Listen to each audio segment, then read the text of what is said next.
துரை மற்றும் பழனி என்பவர்கள் சிற்றூரில் பிறந்து வளர்ந்த நண்பர்கள். அவர்கள் வாழ்வின் முக்கியமான ஆதாரமாக விவசாயத்தை கொண்டிருந்தார்கள். இருவரும் தங்கள் சொந்த நிலங்களில் விவசாயம் செய்து வந்தார்கள். சமீப காலமாக பசுமையான வயல்கள் குறைந்து ஏரி குளங்கள் வறண்டு நிலம் உலர்ந்தது. இதனால் அவர்கள் மனதில் விவசாயத்தின் எதிர்காலம் குறித்த கவலை அதிகரித்தது. ஒரு நாள் துரை பழனியை சந்தித்து, நம்ம விவசாயம் அழிவை நோக்கி செல்கிறது போல் இருக்கு. மழை சரியாக இல்லாம பூமியும் வறண்டு போச்சு. இயற்கை வளங்களையே நம்பி இருந்தா நாம நம்ம வாழ்க்கையை மேம்படுத்த முடியுமா என்று கேட்டார். பழனி தன் முகத்தில் சிந்தனையோடு பதில் கொடுத்தான். அதுதானே துரை, இதே நிலைமை காப்பாற்றணும்னா நம்ம நியாயமான முறையில் இயற்கையை பாதுகாக்கணும். அரசாங்கம் கொஞ்சம் கூட விவசாயிகளுக்கு தேவையான உதவிகளை செய்து தராம சூரிய சக்தி, நுண்ணறிவு முறைமை பயிர் செய்கை மாதிரி புதிய தொழில்நுட்பங்களை அறிமுகம் பண்ணலே. துரை கவலையுடன், ஆமாம் பழனி, இப்ப மானாவாரியில் கூட பாசன நீர் கிடைக்காம நிலம் முழுக்க வறண்டு போச்சு.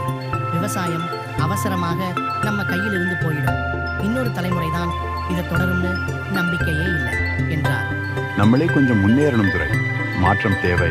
புதிய தொழில்நுட்பங்களை கற்றுக்கொண்டு நம்ம விவசாயத்தை புதுப்பிக்கணும். மாடுகள் தாங்கி வரும் நம் வாழ்க்கை முறையை கைவிடாம நம்ம கடமையை செய்யணும் என்று கூறி பழனி தன்னுடைய தெளிவை காட்டினார். துரை அதற்கு சம்மதித்து, சரி பழனி, நீ சொல்வது சரிதான், மாற்றம் தேவை. நாம் மட்டும் இல்ல, நம்ம ஊர் முழுக்க இந்த விஷயத்தை பரப்பணும்.